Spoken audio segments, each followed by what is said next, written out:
Please be seated.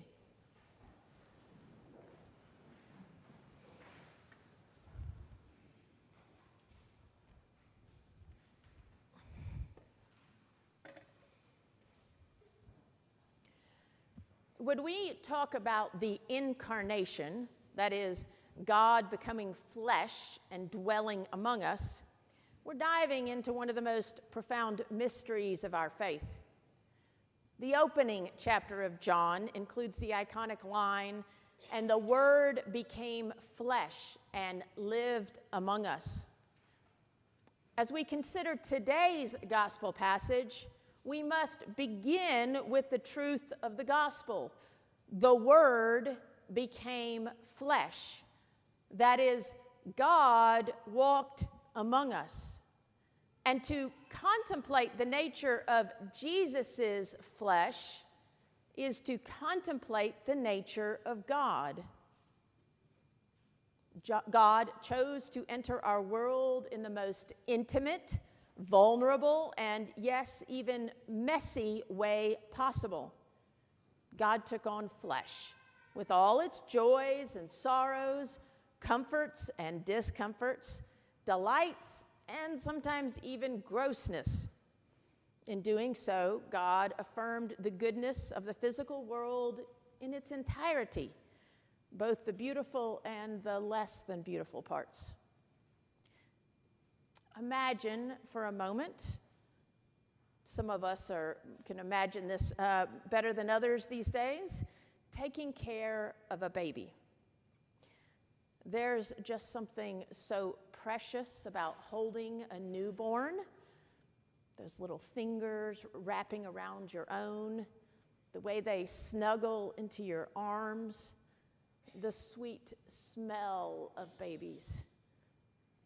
It's a moment that makes you feel sometimes all warm and fuzzy inside, almost like you're holding pure love itself. But let's be honest, caring for a baby isn't always like that. There are the sleepless nights, the seamlessly endless crying, and of course the less glamorous tasks. Changing dirty diapers, cleaning up vomit, and dealing with all the bodily fluids that babies seem to produce in astonishing quantities. As much as we cherish those sweet moments, we know that taking care of a baby is a full-bodied, all-encompassing experience that involves the good, the bad, and sometimes the downright gross. But here's the thing. All of it is sacred. The snuggles and the spit-ups, the cuddles and the chaos, every part of that experience is wrapped up in love. When you care for a baby, you're not just engaging in a series of tasks, you're embodying love, nurturing life, and in a very real way, participating in the divine act of creation. This is what the incarnation is like. When God chose to become flesh in the person of Jesus, it wasn't just about stepping into the nice, clean parts of human life, delivering some divine wisdom or performing a few miracles. It was about fully entering into the human experience with all its complexities, messiness, and yes, even discomforts. Jesus knew what it was like to feel hunger and thirst, to experience pain and fatigue. He knew what it was like to walk miles in the hot sun, to feel the dirt under his feet and the sweat on his brow. He knew what it was like to laugh with friends over a shared meal, to weep at the loss of a loved one, to feel the sting of betrayal, and to endure the agony of suffering. Jesus didn't shy away from the less pleasant parts of being human.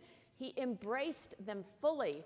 And in doing so, he shows us that our physical existence in all its aspects is valuable, sacred, and beloved by God.